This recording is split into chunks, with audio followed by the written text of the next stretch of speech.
مجھے مت مارے، خدا کے لیے مجھے مت مارے۔ میں نے کیا کیا ہے؟ میرا قصور کیا ہے؟ پلیز مجھے نہ مارے۔ میں سچ کہہ رہی ہوں، میں نے کچھ نہیں کیا۔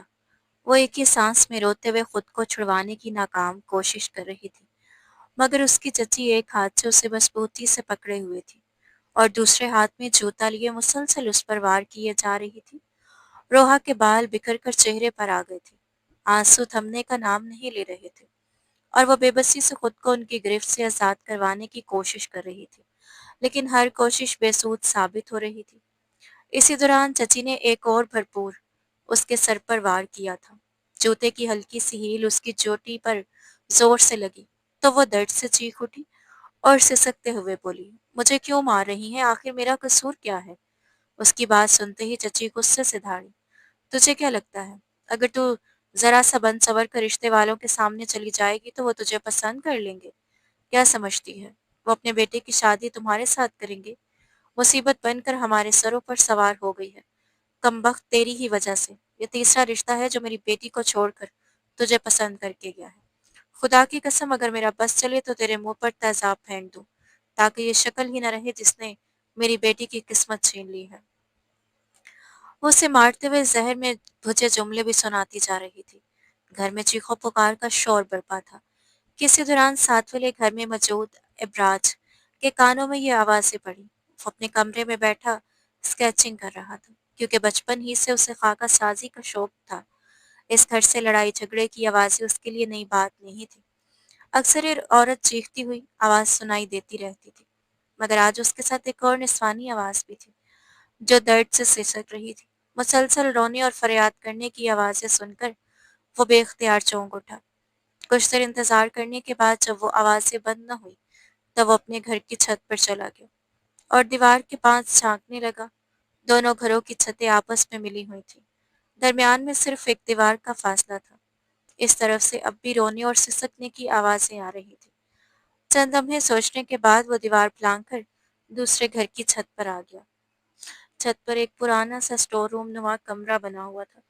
وہ آہستہ آہستہ دروازے کے قریب پہنچا تو اندر سے اب بھی کسی کے مسلسل رونے اور سسکنے کی دل خراش آوازیں آ رہی تھیں۔ ابراج نے آہستہ سے دروازہ کھولا اور اندر جھانکا تو سامنے ایک لڑکی گھٹنوں میں سر دیے سسک سسک کر رو رہی تھی۔ دروازہ کھلنے کی آہٹ سن کر روحا کو گمان ہوا کہ شاید اس کی چچی ایک بار پھر اسے مارنے آ گئی ہے، مگر جب اس نے سر اٹھا کر دیکھا تو سامنے ایک اجنبی نوجوان کھڑا تھا۔ وہ اسے دیکھ کر بری طرح گھبرا گئی اور ہڑبڑا کر بولی، آپ کون ہیں؟ ابراج نے نرم لہجے میں کہا، گھبراؤ مت، میں کون ہوں یہ بات کی بات ہے، پہلے تم یہ بتاؤ کہ تم اتنا رو کیوں رہی ہو؟ سب خیریت تو ہے؟ روحا نے فوراً اس کے سامنے ہاتھ جوڑ دیے، آنکھوں سے آنسو مسلسل بہہ رہے تھے۔ وہ التجا بھرے لہجے میں بولی، خدا کے لیے یہاں سے چلے جائیں، میری زندگی میں پہلے ہی بہت سے مسائل ہیں، پلیز میرے لیے مزید مشکلات پیدا نہ کریں۔ وہ بھی ہاتھ جوڑے یہی بات کہہ رہی تھی کہ اچانک اس کی چچی دوبارہ وہاں آ پہنچی۔ جیسے ہی ان کی نظر روحا اور ابراج پر پڑی، وہ آگ بگولا ہو گئی اور زہر بھرے لہجے میں بولی، اچھا، تو یہاں آ کر رنگ رلیاں منائی جا رہی ہیں؟ میں تو سمجھتی تھی کہ 2 دن کمرے میں بند رکھوں گی تو زمانے کی نظروں سے بچی رہے گی، لیکن تیرے تو لچن شروع سے ہی ایسے تھے۔ انہوں نے نہ کچھ سنا نہ کچھ سمجھا، بس فوراً ہی روحا پر ٹوٹ پڑی تھی اور اسے مارنا شروع کر دیا تھا۔ اب تو اس لڑکی کو بھی اپنے جال میں پھنسانا شروع کر دیا ہے۔ وہ مسلسل چیختی اور طعنے دیتی جا رہی تھی۔ ابراج بار بار انہیں سمجھانے اور حقیقت بتانے کی کوشش کرتا رہا، مگر وہ عورت کسی صفائی پر یقین کرنے کو تیار نہ تھی۔ اس نے پورا گھر سر پر اٹھا رکھا تھا اور مسلسل یہی کہی جا رہی تھی کہ روحا کے کردار ہی ایسے ہیں۔ شور و غل سن کر روحا کے چچا غفور صاحب بھی چھت پر آ گئے تھے۔ انہیں دیکھتے ہی چچی نے بات کو مزید بڑھا چڑھا کر پیش کرنا شروع کر دیا، دیکھ لیا آج اپنی آنکھوں سے، بہت اعتبار کرتے تھے نا اپنی بھتیجی پر، اب خود دیکھ لو کس طرح یہ پڑوس کے لڑکے کے ساتھ یہاں منہ کالا کر رہی ہے۔ میں ایک لمحہ بھی اب اس لڑکی کو اپنے گھر میں نہیں رکھوں گی، یہ میری بیٹیوں کو بھی خراب کر دے گی، اور کل اگر لوگوں کو اس کے بارے میں پتہ چل گیا تو میری بیٹیوں سے بھی کوئی شادی نہیں کرے گا، سب کہیں گے کہ ایک جیسی ہیں، میں اب اسے کسی صورت برداشت نہیں کروں گی، صاف بتا رہی ہوں۔ وہ مسلسل بولے جا رہی تھی۔ غفور صاحب کا چہرہ بھی غصے سے سرخ ہو گیا۔ انہوں نے روحا کی طرف دیکھتے ہوئے سخت لہجے میں کہا، آج تک میں تمہاری چچی کو ہی غلط سمجھتا رہا، ہمیشہ یہی کہتا رہا کہ وہ تم پر چھوٹے الزام لگاتی ہیں، لیکن آج میں نے اپنی آنکھوں سے سب کچھ دیکھ لیا ہے۔ سچ سچ بتاؤ، کیسی لڑکی کے ساتھ تمہارا چکر چل رہا ہے؟ اگر ایسا ہے تو پھر ابھی اسی کے ساتھ اس گھر سے نکل جاؤ۔ ہمیں تم جیسی لڑکی کی کوئی ضرورت نہیں۔ یہ الفاظ سن کر ابراج حیرت سے کبھی غفور صاحب کو دیکھتا اور کبھی روحا کو۔ اسے یقین ہی نہیں آ رہا تھا کہ چند لمحوں میں ایک معمولی سی بات کا رخ اتنا خطرناک موڑ لے لے گا۔ وہ دل ہی دل میں خود کو کوسنے لگا کہ آخر وہ اس گھر میں آیا ہی کیوں تھا۔ ادھر خوف اور صدمے کی شدت سے روحا کی آنکھوں کے آگے اندھیرا چھا گیا اور وہ بے ہوش ہو کر سیدھی ابراج کے بازو میں آ گری۔ ابراج ایک لمحے کے لیے گھبرا گیا۔ اسے سمجھ ہی نہیں آ رہا تھا کہ اسے سنبھال لے رکھے یا فوراً الگ کر دے۔ آخر اس نے قریب پڑی ایک ٹوٹی پھوٹی چارپائی پر احتیاط سے روحا کو لٹا دیا۔ پھر وہ اس کے چچا کی طرف متوجہ ہوا اور بے بسی سے کہنے لگا، آپ لوگ غلط سمجھ رہے ہیں، میں ایسا لڑکا نہیں ہوں، میں تو اس لڑکی کو جانتا تک نہیں ہوں، آج پہلی بار ہی اسے دیکھا ہے، مجھے تو بس یہاں سے مار پیٹ اور رونے کی آوازیں آ رہی تھی، اس لیے میں یہ دیکھنے آ گیا کہ کہیں کوئی چور یا ڈاکو تو نہیں گھس آیا، مگر اس کی ایک بھی بات پر کوئی یقین کرنے کو تیار نہ تھا۔ ادھر چچی نے پہلے ہی مار مار کر روحا کے کپڑے پھاڑ دیے تھے۔ اب وہ اپنے شوہر کے سامنے مزید آگ بھڑکاتے ہوئے بولی، جس لڑکے کے ساتھ یہ پکڑی گئی ہے، اسی نے ہی اس کی یہ حالت کی ہے، اس کے کپڑے بھی اسی نے پھاڑے ہیں۔ روحا کی بگڑی ہوئی حالت دیکھ کر غفور صاحب کا غصہ ساتویں آسمان پر پہنچ گیا۔ ان کا بس چلتا تو وہ اسی وقت اس کا گلا دبا دیتے۔ کچھ دیر بعد جب روحا کو ہوش آیا تو اس نے خود کو ایک چارپائی پر لیٹا ہوا پایا، جبکہ سامنے محلے کے مولوی صاحب بیٹھے تھے۔ اس نے گھبرا کر ادھر ادھر دیکھا اور پریشانی سے پوچھا، یہ سب کیا ہو رہا ہے؟ اس کی بات مکمل بھی نہ ہوئی تھی کہ چچی نفرت بھرے لہجے میں بول اٹھی، اب تمہارا نکاح اسی شخص کے ساتھ ہوگا جس کے ساتھ تم پکڑی گئی ہو۔ دوسری طرف ابراج بھی مسلسل احتجاج کر رہا تھا، میری کوئی غلطی نہیں ہے، میں تو صرف شور کی آواز سن کر یہاں آیا تھا۔ لیکن اس کی بات ختم ہونے سے پہلے ہی غفور صاحب نے غصے میں اسے ایک زوردار تھپڑ رسید کر دیا اور ڈھارتے ہوئے بولے، بکواس بند کرو، پہلے چھپ چھپ کر ملتے رہے ہو اور اب یہاں سے بھاگنے کی کوشش کر رہے ہو، خبردار اگر اس گھر سے باہر قدم رکھا تو ٹانگیں توڑ دوں گا۔ ابراج لمحوں میں ایسی مشکل میں پھنس چکا تھا جس کا اس نے کبھی تصور بھی نہیں کیا تھا۔ ادھر روحا روتی ہوئی اپنے چچا کے قدموں میں گر گئی اور ہاتھ جوڑ کر التجا کرنے لگی، چچا خدا کے لیے ایک بار میری بات سن لیں، میری کوئی غلطی نہیں ہے، میں تو یہ بھی نہیں جانتی کہ یہ شخص کون ہے۔ مگر غفور صاحب نے غصے سے اسے گھورا، اس کے قریب آئے اور سخت لہجے میں بولا، اگر اب ایک لفظ بھی زبان سے نکالا تو میں تمہارا گلا دبا دوں گا، کیوں شور مچا کر ہمیں پورے محلے میں بدنام کر رہی ہو؟ ان کے لہجے میں غصے کے ساتھ گہرا دکھ بھی شامل تھا۔ وہ اپنی بھتیجی سے بے حد محبت کرتے تھے، ہمیشہ اپنی بیوی کی مخالفت کر کے روحا کا ساتھ دیتے رہے، مگر آج انہیں یہی محسوس ہو رہا تھا کہ ان کی سب سے عزیز بھتیجی نے ہی ان کے اعتماد کو توڑ دیا ہے۔ حالات اس قدر بگڑ چکے تھے کہ کسی نے سچانے کی کوشش بھی نہ کی، اور کچھ ہی دیر بعد سب کی موجودگی میں ابراج اور روحا کا نکاح پڑھا دیا گیا تھا۔ روحا کا رو رو کر برا حال تھا، اس کی عمر صرف 12 سال تھی جب اس کے والدین اس دنیا سے رخصت ہو گئے تھے۔ جس گھر میں وہ رہ رہے تھے وہ دراصل اس کے ماں باپ کی نشانی اور انہی کی ملکیت تھی، مگر اس کی چچی نے بہلا پھسلا کر غفور صاحب سے وہ گھر اپنے نام کروا لیا تھا۔ یوں روحا اپنے ہی ماں باپ کے گھر میں ایک نوکرانی کی طرح زندگی گزارنے پر مجبور ہو گئی تھی۔ اللہ تعالیٰ نے اسے بے پناہ حسن سے نوازا تھا اور وہ پڑھائی میں بھی غیر معمولی ذہین تھی۔ شاید یہی وجہ تھی کہ اس کی چچی ہمیشہ اس سے حسد کرتی۔ اس نے کئی بار کوشش کی کہ روحا کی تعلیم چھڑوا دے، بارہا اس پر پابندیاں لگائیں اور اسے اسکول چھوڑنے پر مجبور کرنے کی کوشش کی، مگر روحا نے اپنے چچا کے آگے گڑ گڑا کر منت سماجت کر کے اپنی پڑھائی جاری رکھی اور آخر کار BA مکمل کر لیا۔ تعلیم ختم ہوتے ہی اس کے لیے رشتوں کا آنا شروع ہو گیا، مگر اس کی چچی کی خواہش تھی کہ پہلی اپنی دونوں بیٹیوں کی شادی کرے، جو عمر میں روحا سے بڑی تھی، لیکن ابھی تک ان کا کہیں رشتہ طے نہیں ہو سکا تھا۔ جب بھی کسی اچھے اور خوشحال گھرانے سے رشتہ آتا، چچی پوری کوشش کرتی کہ بات اپنی کسی ایک بیٹی کی طرف موڑ دے۔ ایک مرتبہ محلے میں قرآن خوانی کا اہتمام ہوا، جہاں روحا اپنی دونوں کزنز کے ساتھ گئی۔ وہاں ایک مہمان خاتون جو میزبان خاندان کے ساتھ رشتہ دار تھی، ان کی نظر روحا پر پڑی۔ اس کے سلیقے، خوبصورتی اور باوقار انداز نے انہیں اس قدر متاثر کیا کہ انہوں نے اپنے انگلینڈ میں مقیم بیٹے کے لیے پسند کر لیا تھا۔ چند دن بعد وہ باقاعدہ رشتہ لے کر روحا کے گھر آ گئی، مگر جیسے ہی چچی کو معلوم ہوا کہ لڑکا انگلینڈ میں سیٹل ہے، انہوں نے فوراً اپنی بیٹی کا ذکر چھیڑ دیا اور جھوٹ بولتے ہوئے کہا روحا کی تو پہلے ہی کہیں بات پکی ہو چکی ہے۔ وہ خاتون مایوس ہو کر واپس چلی گئی۔ ان کے جانے کے بعد ہمیشہ کی طرح سارا غصہ روحا پر نکالا گیا۔ چچی نے اسے بے رحمی سے مارا اور تانے دیتے ہوئے بولی، تم قرآن خوانی کرنے جاتی ہو یا لوگوں کے گھروں میں اپنے لیے رشتے تلاش کرنے؟ یہ پہلا موقع نہیں تھا۔ جب بھی کوئی رشتہ لے کر آتا، چچی کی پوری کوشش ہوتی کہ ان کی کسی ایک بیٹی کا رشتہ طے ہو جائے، مگر قسمت کو کچھ اور ہی منظور تھا۔ گھر کے تمام کاموں میں دن رات جتی رہنے والی سادہ لباس پہنے، تھکی ہاری اور اجڑی ہوئی سیروہا کو دیکھ کر بھی لوگ اسی کو پسند کر لیتے تھے۔ یہی بات چچی کے دل میں آگ لگا دیتی، اور پھر شاید ہی کوئی ایسا دن گزرتا جب روحا مار ذلت اور تانوں کا شکار نہ بنتی۔ آج بھی یہی ہوا تھا۔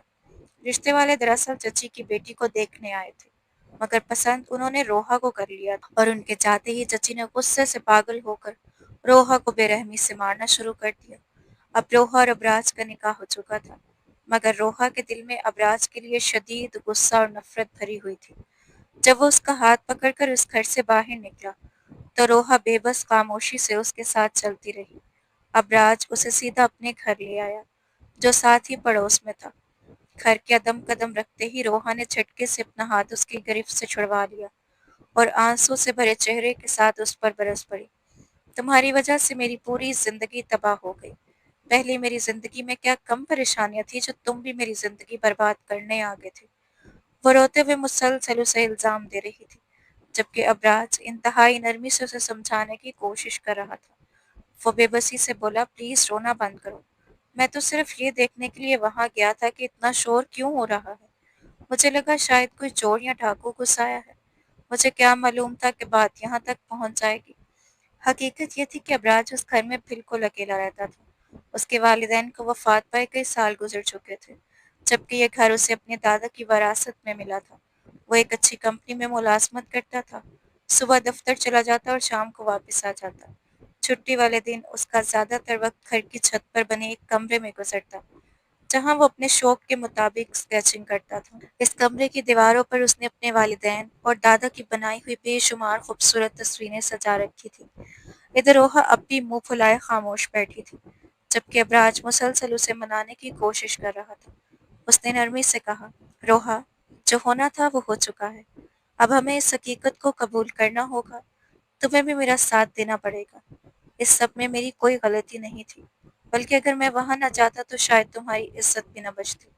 میرا تو فی الحال شادی کرنے کا کوئی ارادہ ہی نہیں تھا۔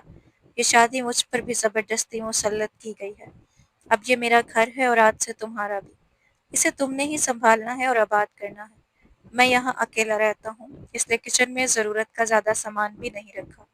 روز باہر سے کھانا لے آتا تھا، لیکن اب تم آ گئی ہو تو کچن کا سارا سامان بھی لے آؤں گا، اور گھر کی جو بھی چیزیں درکار ہوگی وہ بھی مارکیٹ سے لا دوں گا۔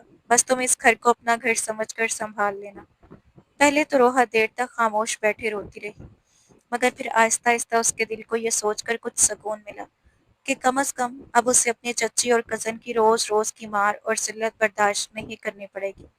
اکثر ایسا ہوتا تھا کہ جب چچی اسے مارتی تو اس کی بڑی کزن بھی ان کا ساتھ دیتے ہوئے اس پر ہاتھ اٹھا دیتی تھی۔ برسوں سے یہ وہ ظلم شب خاموشی سے سہتی آ رہی تھی۔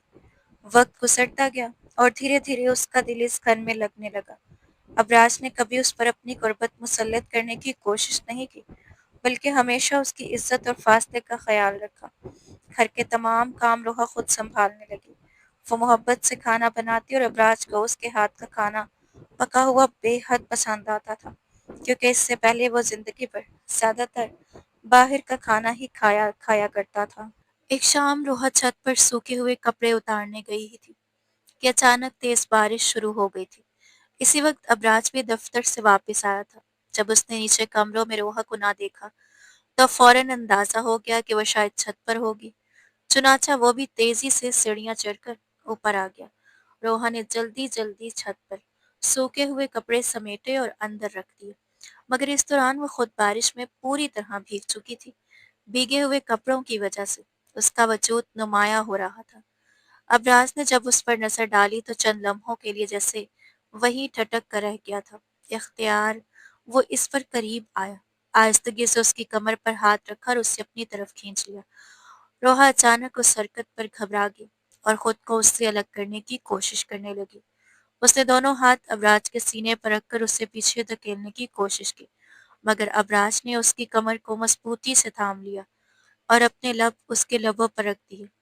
اسی لمحے ساتھ والی چھت پر موجود اس کی کزم نیلم جو بارش میں نہا رہی تھی، اس کی نظر ان دونوں پر پڑ گئی۔ یہ منظر دیکھتے ہی وہ اندر اندر چل اٹھی تھی۔ ادھر روحا ابراج کی گرم سانسوں کی قربت میں چند لمحوں کے لیے خود کو بھی سب کچھ بھول بیٹھی تھی، جبکہ نیلم غصے اور حسد سے بھری ہوئی فوراً اپنی ماں کے پاس جا پہنچی اور بولی، اماں، آپ نے روحا کی شادی ابراج سے کیوں کروائی؟ ابراج تو اتنا خوبصورت ہے، اگر شادی ہی کروانی تھی تو میری کروا دیتی۔ میں ابھی اوپر سے ان دونوں کو دیکھ کر آ رہی ہوں۔ ابراج روحا کے ساتھ رومانس کر رہا تھا۔ مجھ سے تو یہ سب دیکھا نہیں گیا، اس لیے فوراً نیچے آ گئی ہوں۔ اس لمحے نیلم کے دل میں حسد کی آگ مزید بھڑک اٹھی تھی اور وہ سوچنے لگی کہ کسی نہ کسی طرح ان دونوں کے درمیان نفرت اور بد اعتمادی پیدا کرنی ہوگی۔ کافی دیر تک مختلف منصوبے بناتی رہی، پھر اچانک جلدی سے گھر سے نکلی اور سیدھی ابراج کے گھر جا پہنچی۔ اس نے دروازے پر زور سے دستک دی۔ اس وقت ابراج اور روحا ابھی بھی بارش میں چھت پر کھڑے تھے۔ دستک کی آواز سنتے ہی ابراج نے فوراً روحا کو خود سے الگ کیا اور نیچے جا کر دروازہ کھولنے لگا، جبکہ روحا بھی اس کے پیچھے پیچھے سیڑھیاں اتر آئی تھی۔ دروازہ کھلا تو سامنے نیلم کھڑی تھی۔ اس نے اپنے چشمے کو درست کیا اور مسکراتے ہوئے بولی، روحا، مجھے تم سے ضروری بات کرنی ہے۔ پھر اس نے ابراج کو ایک طرف کرتے ہوئے روحا کے قریب آ کر دھیمی آواز میں کہا، تمہیں یاد ہے نا کالج کا وہ لڑکا حماد جو تم پر لائن مارتا تھا؟ جب میں اسے تمہاری شادی کے بارے میں بتایا تو اس نے تمہارے لیے یہ محبت بھرا خط بھیجا ہے۔ کہہ رہا تھا کہ تم ضرور پڑھنا اور جواب بھی دینا۔ بس خیال رکھنا کہ ابراج کو اس کے بارے میں کچھ پتہ نہ چلے۔ اس وقت وہ دونوں کمرے کے اندر کھڑی تھی، جبکہ ابراج باہر موجود تھا، مگر ان کی تقریباً ساری گفتگو اس کے کانوں تک پہنچ چکی تھی۔ روحا حیران رہ گئی اور فوراً بولی، یہ تم کیسی باتیں کر رہی ہو؟ میں تو کسی حماد کو جانتی تک نہیں ہوں۔ مگر نیلم اپنا مقصد حاصل کر چکی تھی۔ وہ ابراج کے دل میں شک کا ایک بیج بو چکی تھی۔ وہ فاتحانہ مسکراہٹ کے ساتھ وہاں سے چلی گئی۔ اس کے جاتے ہی روحا پریشانی سے رونے لگی اور ابراج کے پاس آ کر بولی، یقین کریں ایسی کوئی بات نہیں ہے، میں کسی حماد کو نہیں جانتی۔ نیلم جھوٹ بول رہی ہے۔ مگر ابراج خاموش کھڑا رہا۔ اس کے دل میں پیدا ہونے والا شک اسے اندر ہی اندر بے چین کرنے لگا۔ اگلے روز جب وہ دفتر سے واپس آیا تو کچھ ہی دیر بعد نیلم دوبارہ اس کے گھر آ گئی۔ وہ اندر آتے ہی بولی، نیلم مسکراتے ہوئے روحا کے پاس آئی اور بولی، روحا، امی نے تمہیں اور ابراج کو بلایا ہے۔ وہ کہہ رہی ہیں کہ آج رات کا کھانا سب مل کر ہمارے گھر کھائیں گے۔ روحا کا دل بالکل نہیں چاہ رہا تھا کہ وہ اس گھر جائے، مگر ابراج کے اصرار پر وہ خاموشی سے راضی ہو گئی۔ تیار ہونے کے لیے اس نے الماری سے خوبصورت کامدار سوٹ نکالا جو ابراج نکاح کے دوسرے ہی دن اس کے لیے خرید کر لایا تھا۔ ویسے تو نکاح کے بعد ابراج اس کے لیے بہت سے نئے اور خوبصورت کپڑے لے آیا تھا، مگر روحا نے ہمیشہ سادہ لباس ہی پہنا تھا۔ آج نہ جانے کیوں اس نے سوچا کہ چچی کے گھر جاتے ہوئے یہی خوبصورت سوٹ پہن لیتی ہوں۔ ادھر نیلم دعوت دے کر جا چکی تھی۔ جب ابراج اور روحا چچی کے گھر پہنچے تو دروازہ کھلتے ہی چچی اور ان کی دونوں بیٹیوں کی نظریں روحا پر جم کر رہ گئی تھی۔ ان کے منہ حیرت سے کھلے کے کھلے رہ گئے۔ اتنا خوبصورت اور قیمتی سوٹ انہوں نے شاید خواب میں بھی نہ دیکھا تھا۔ ابراج ایک اچھی کمپنی میں ملازمت کرتا تھا اور اچھی تنخواہ ہونے کی وجہ سے اپنی بیوی کے لیے مہنگی چیزیں خرید سکتا تھا۔ چند لمحوں کی حیرت کے بعد چچی نے فوراً اپنا انداز بدل لیا۔ وہ مصنوعی محبت سے مسکراتے ہوئے آگے بڑھی، روحا کا ہاتھ تھاما اور بولی، بیٹا یہ گھر آج بھی تمہارا اپنا ہی گھر ہے۔ پھر وہ اسے غفور صاحب کے پاس لے گئی اور نرم لہجے میں کہنے لگی، معاف کر دیں اسے، آخر آپ کی اپنی بھتیجی ہے، بچوں سے غلطیاں ہو ہی جاتی ہیں۔ غفور صاحب نے پہلے ناراضگی سے منہ دوسری طرف پھیر لیا، مگر بیوی کے بار بار اصرار پر آخرکار انہوں نے روحا کے سر پر شفقت سے ہاتھ پھیر دیا۔ روحا خاموشی سے اپنے چچا اور چچی کے پاس بیٹھی رہی، جبکہ دوسری طرف اس کی دونوں کزنز نے موقع دیکھتے ہی ابراج کو اپنے گھیرے میں لے لیا۔ وہ جان بوجھ کر اس کے قریب قریب بیٹھ گئی اور ضرورت سے زیادہ بے تکلفی دکھانے لگی۔ باتوں ہی باتوں میں انہوں نے روحا کے خلاف جھوٹے قصے گھڑنے شروع کر دیے۔ ایک بولی، آپ نہیں جانتے یہ لڑکی کتنی چلاک ہے۔ دوسری فوراً بول اٹھی، سچ کہیں تو ہمیں آپ پر بڑا افسوس ہوتا ہے۔